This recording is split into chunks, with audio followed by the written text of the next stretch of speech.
नमस्कार दोस्तों, मैं हूं Rajeev Saini, international business trainer and motivational speaker. दोस्तों, आज मैं स्वागत करता हूं आप सबका आपके अपने यूट्यूब चैनल जिसका नाम है आ ग्लोबल एक्सपोर्ट, जहां पर हम इंपोर्ट एक्सपोर्ट की नॉलेज को क्रिटिकल नहीं सिंपल बनाते हैं। तो दोस्तों, आज मैं बहुत अच्छा इंटरेस्टिंग टॉपिक लेके आया हूं आप लोगों के लिए। Top 10 products export from India. तो इंडिया से वो कौन से टॉप 10 प्रोडक्ट्स हैं जो कि इंडिया से एक्सपोर्ट होते हैं, भरपूर मात्रा में एक्सपोर्ट होते हैं, अच्छी क्वांटिटी में एक्सपोर्ट होते हैं। तो वो टॉप 10 क्या प्रोडक्ट्स हैं? आयरन, स्टील है, केमिकल है, फार्मास्यूटिकल है, या फिर गारमेंट्स है, या फिर इमिटेशन ज्वेलरी है, या प्रीसियस मटेरियल है। तो वो सब वन बाय वन हम लोग इस वीडियो में आगे देखेंगे, किसका कितना टर्नओवर रहा है। ये मैं डाटा की बात कर रहा हूँ 2018-19 just before the corona virus हम स्टैटिक्स की बात करेंगे। तो दोस्तों, वीडियो शुरू करने से पहले मैं आप सबसे रिक्वेस्ट करता हूँ कि मेरे चैनल को सब्सक्राइब कर लीजिए जो नए लोग आए हैं, और बाकी सभी इस वीडियो को ज़्यादा से ज़्यादा शेयर कीजिए और लाइक कीजिए। हर उस बंदे को शेयर कीजिए जो कि बिजनेस में आना चाहते हैं, इंपोर्ट एक्सपोर्ट के बिजनेस में आना चाहते हैं, इंडियन इकोनॉमी को ग्रो करना चाहते हैं, फॉरेन रिजर्व अपनी कंट्री में लेके आना चाहते हैं, फॉरेन करेंसी अपनी कंट्री में लेके आना चाहते हैं, अपने आप अपने लोकल बिजनेस को इंटरनेशनल लेवल पे लेके जाना चाहते हैं, उसको एक डिफरेंट पाथ देना चाहते हैं, एक अलग लेवल देना चाहते हैं। तो वो सब लोगों को आप शेयर कीजिए, हो सकता है इससे किसी का फायदा हो जाए। और जैसे किसी का अगर फायदा होगा तो उसके डिस्ट्रिक्ट का फायदा होगा, उसके स्टेट का फायदा होगा, और फिर अल्टीमेटली हमारी कंट्री का फायदा होगा, आप सबका फायदा होगा। तो दोस्तों, वीडियो में पहले मैं ज्यादा लंबा नहीं करूंगा। सबसे पहले मैं आप बात करता हूं कि सबसे पहले प्रोडक्ट आता है पेट्रोलियम प्रोडक्ट। पेट्रोलियम प्रोडक्ट 2018-19 में 14.10 बिलियन यूएस डॉलर का एक्सपोर्ट हुआ है इंडिया से। तो बहुत अच्छा इसमें प्रॉफिट है। लेकिन इसमें यही है कि हर कोई मतलब नहीं कर सकता। जिसके पास में ये इंडस्ट्री लगा रखी है, कंपनी लगा रखी है, जैसे अभी रिलायंस हो गया, एसआर हो गया, ये लोग क्रूड ऑयल लेके आते हैं और पेट्रोलियम प्रोडक्ट को मतलब पेट्रोल बना के उसको फिर डिफरेंट कंट्रीज में सेल आउट करते हैं। तो देखिए दोस्तों, मैं ये भी क्लियर कर देना चाह रहा हूँ यहाँ पर, जैसे आप अगर इंपोर्ट करते हैं और उसी को फिर आप प्रोडक्ट को कुछ बना के या कुछ रिफाइन करके उसको अब अगर आप कहीं दूसरी कंट्री में फिर एक्सपोर्ट करते हैं तो दोस्तों उसमें इंपोर्ट ड्यूटी नहीं लगती। बहुत अच्छा पॉइंट है। कुछ मेरे सब्सक्राइबर व्हाट्सअप करके या कुछ फोन करके भी या कमेंट करके भी पूछते हैं कि सर, अगर मैं कोई इंपोर्टर हूं और फिर उसको ही मैं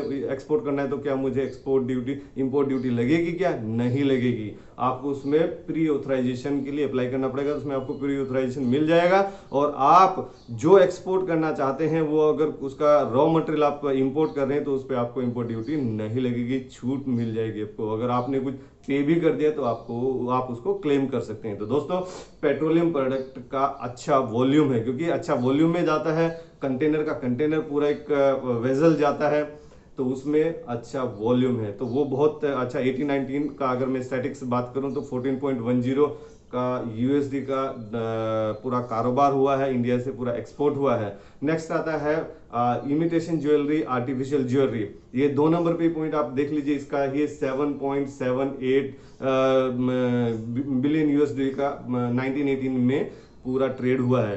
तो इसमें भी बहुत अच्छा डिफरेंट कंट्रीज में गया है, जैसे अमेरिका में गया है, गल्फ कंट्रीज में गया है, साउथ अफ्रीका में मतलब अफ्रीकन कंट्रीज में गया है, इवन एशियन कंट्रीज में भी गया है, और इंडिया से जाता है, चाइना से भी जाता है। तो अभी हमारे पास में बहुत अच्छा अपॉर्चुनिटी है कि अभी कोरोना वायरस के बाद ये स्टैटिक्स और अच्छा इंप्रूव हो सकता है। जैसे 7.78 बिलियन यूएसडी का मैं जैसे बता रहा हूँ, तो वो फिर आप उसको बढ़ा भी सकते हैं, क्योंकि जब चाइना डाउन होता है तो इंडिया इंप्रूव होता है, जब इंडिया डाउन होता है तो चाइना इंप्रूव होता है, क्योंकि ये 2 ऐसी कंट्री जिसका पॉपुलेशन ज्यादा है, जिसका मास प्रोडक्शन ज्यादा है। चाइना बहुत ज्यादा प्रोडक्ट करता है, पर चाइना का ये बता दो कि इमिटेशन ज्वेलरी चाइना की मशीन मेड है, और हमारे पास एक अच्छा ऑप्शन ये है कि हमारा हैंडीक्राफ्ट्स है और हमारी कुछ इमिटेशन ज्वेलरी हैंड मेड है, जो कि फॉरेनर्स बहुत पसंद करते हैं, स्पेशली यूरोपियन कंट्रीज जिनके पास में अच्छा खासा इनकम है, अच्छा खासा उनका बाइंग परचेजिंग पावर है, जिनके पास में पोटेंशियल है, जो खर्च कर सकते हैं। तो वो इमिटेशन ज्वेलरी या handmade product, eco friendly product को अच्छा वैल्यू देते हैं, उसमें आप अच्छा मार्जिन रख सकते हैं, अप टू 100% भी आप मार्जिन रख सकते हैं, कोई दिक्कत की बात नहीं है।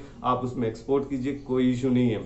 तो इंडिया के लिए बहुत अच्छा अपॉर्चुनिटी है दोस्तों, आपके लिए बहुत अच्छा अपॉर्चुनिटी है। आप इंपोर्ट एक्सपोर्ट की बिजनेस में आइए, आप इंपोर्ट को कम कीजिए और एक्सपोर्ट को नेक्स्ट लेवल पे लेके जाइए। नेक्स्ट आता है थर्ड नंबर पे फार्मास्यूटिकल प्रोडक्ट। तो फार्मास्यूटिकल प्रोडक्ट आप सभी जानते होंगे कि इंडिया में ही मैन्युफैक्चरिंग या प्रोडक्शन फार्मास्यूटिकल प्रोडक्ट का बहुत ज्यादा होता है। अभी अगर कोरोना वायरस की आप बात कर रहे होंगे तो अलग अलग कंट्रीज, डिफरेंट कंट्रीज में से कोई भी कंपनी अगर चाह रही है तो वो ये चाह रही है कि हम अपना प्रोडक्शन, जो भी वैक्सीन का प्रोडक्शन करें, वो इंडिया में ही करें। इंडिया में क्यों? क्योंकि इंडिया में उनका प्रोडक्शन कॉस्ट कम आएगा। हमारे पास में सेटअप बहुत अच्छे हैं, तो फार्मास्यूटिकल प्रोडक्ट में हमारे पास में मैन्युफैक्चरिंग बहुत मास वॉल्यूम में होती है, तो वो हर कंट्रीज में एक्सपोर्ट होती है। तो 2018-19 का अगर मैं डाटा उठा के बात करूं तो $4.36 बिलियन का उसमें ट्रेड हुआ है, यानी इंडिया से एक्सपोर्ट हुआ है। तो बहुत अच्छा उसमें आपके पास में अपॉर्चुनिटी है, तो आप उसमें भी एक्सपोर्ट कर सकते हैं। बहुत अच्छी चीज है। नेक्स्ट पॉइंट आता है गोल्ड एंड प्रीशियस मेटल। तो गोल्ड एंड प्रीशियस मेटल में कहते हैं गोल्ड ज्वेलरी होगी, प्योर गोल्ड हो गया या प्लेटिनम हो गया, और भी प्रीशियस मेटल जो रहते हैं, जैसे सिल्वर हो गया, ये भी प्रीशियस मेटल में ही आता है। तो ये सब का भी अच्छा ट्रेड हुआ है। तो अगर मैं 18-19 का डाटा उठा के बात करूं तो गोल्ड एंड प्रीशियस मेटल में 3.92 बिलियन यूएसडी का ट्रेड हुआ है। तो इंडिया से ट्रेड हो रहा है, बहुत अच्छा अपॉर्चुनिटी है आप लोगों की, बहुत अच्छा अपॉर्चुनिटी है। अपने लोकल बिजनेस को आप इंटरनेशनल लेवल पे लेके जाइए और इंडियन इकोनॉमी को ग्रो कीजिए। और नेक्स्ट आता है fifth number point, iron and steel. तो iron and steel mostly China से ही एक्सपोर्ट होता है हर जगह, क्योंकि सी की कनेक्टिविटी भी है और चाइना थोड़ा प्राइस भी कम देता है। लेकिन इंडिया के पास में क्वालिटी है। इंडिया मतलब क्वालिटी, इंडिया मतलब क्वालिटी, इंडिया मीन्स क्वालिटी। मैं 3 बार इसीलिए रिपीट कर रहा हूँ कि हमारा इमेज बहुत अच्छा है। आप रिसर्च कीजिए, इमेज, इंडिया का इमेज बहुत अच्छा है वर्ल्ड में। क्वालिटी के अगर कॉन्टेक्स्ट में बात करूं तो इंडिया वर्सेस चाइना अगर आपको एक देखें तो क्वालिटी इंडिया का ही लोग अच्छा बोलते हैं, और है भी इंडिया का ही क्वालिटी अच्छा है एज कंपेयर टू चाइना। हम ऑटोमोबाइल या इसकी जापान से कंपैरिजन नहीं कर रहे हैं, उसका जापान का हमारे से अच्छा है, पर अगर बाकी प्रोडक्ट्स में हम बात करें तो चाइना से हमारा क्वालिटी बहुत अच्छा है। तो आयरन एंड स्टील में 2.95 बिलियन यूएसडी का ट्रेड हुआ है 2018 एंड 19 का मैं डाटा उठा के बात कर रहा हूँ आपके साथ में। तो डायरेक्ट मैं आपसे बात कर रहा हूँ, आपके लिए बहुत अच्छा अपॉर्चुनिटी है। जो आयरन एंड स्टील में काम कर रहे हैं लोग, जो अपना लोकल बिजनेस कर रहे हैं, आपसे मेरा रिक्वेस्ट है कि आप उसको लोकल को इंटरनेशनल लेवल पे लेके जाइए, अपना इकोनॉमी ग्रो कीजिए और अपनी कंट्री का भी इकोनॉमी ग्रो कीजिए। नेक्स्ट पॉइंट आता है ऑर्गेनिक केमिकल। तो ऑर्गेनिक केमिकल के लिए आप सब लोग जानते हैं कि सबसे ज्यादा ऑर्गेनिक केमिकल गुजरात में होते हैं। गुजरात में उसकी बहुत अच्छी इंडस्ट्री, और एक बहुत अच्छी एक मैं बात बताऊं आपको कि ये चाइना इसमें हमारा कंपटीटर नहीं है, और इवन हमसे चाइना इंपोर्ट करता है, हम चाइना को ये एक्सपोर्ट करते हैं। तो दोस्तों बहुत अच्छी बात है, जो सब दुनिया को एक्सपोर्ट करता है, पूरे वर्ल्ड में 32% चाइना अकेला एक्सपोर्ट करता है, वो हमसे इंपोर्ट कर रहा है केमिकल,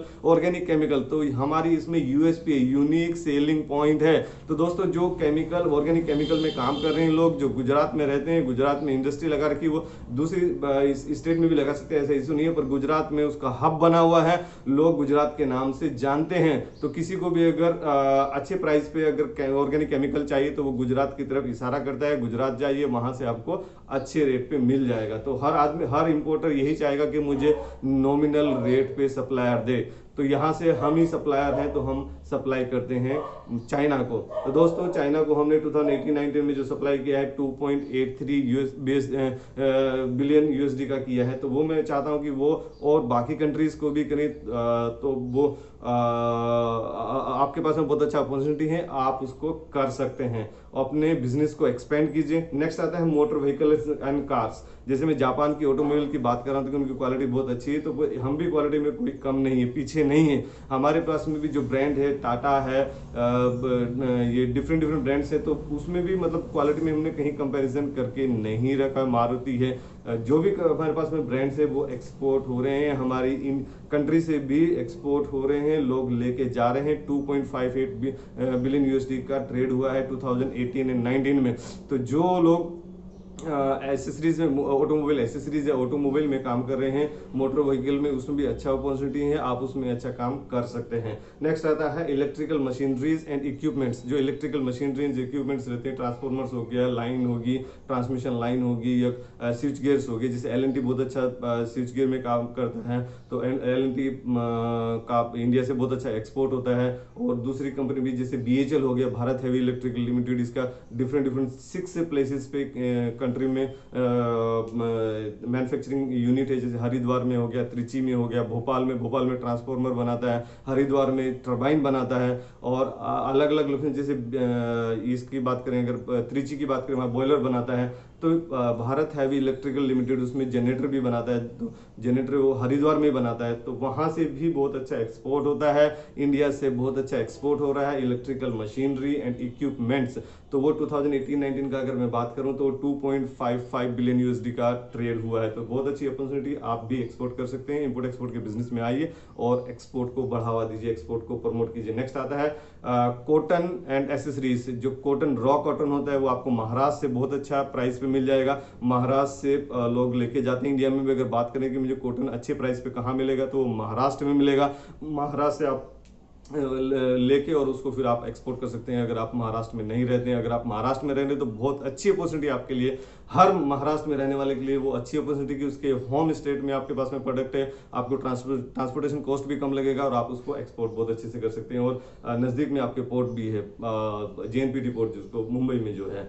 नेक्स्ट आता है प्रोडक्ट ऑफ स्टील, जो मतलब 10th पॉइंट है, product of steel and iron. मतलब एक आयरन एंड स्टील का डायरेक्ट रॉ एक्सपोर्ट होता था, और एक उसके प्रोडक्ट बना के कुछ आप कर रहे हैं, जैसे एल्यूमिनियम का आप करते हैं तो एल्यूमिनियम का एल्यूमिनियम फॉयल बना के करते हैं, या फिर स्टील के कुछ आप यूटेंसिल्स बना रहे हैं, स्टील के कुछ मटेरियल बना रहे हैं, कोई फ्रेम बना रहे हैं, चैनल बना रहे हैं, कोई स्ट्रक्चर बना रहे हैं, गैलरी बना रहे हैं, या कुछ होम के लिए डेकोरेटिव कुछ आइटम्स बना रहे हैं, या कुछ भी आप प्रोडक्ट बना रहे हैं, तो उस प्रोडक्ट का भी एक्सपोर्ट हुआ है। उसका भी 2.55 बिलियन यूएसडी का ट्रेड हुआ है इंडिया से। और आप लोग भी ट्रेड कीजिए, एक्सपोर्ट इंपोर्ट के बिजनेस में आइए, इंपोर्ट को कम कीजिए, एक्सपोर्ट को बढ़ावा दीजिए, और अपनी इंडिया की इकोनॉमी को बूस्ट कीजिए, अपनी इकोनॉमी को बूस्ट कीजिए। Let's do export together. Thank you very much.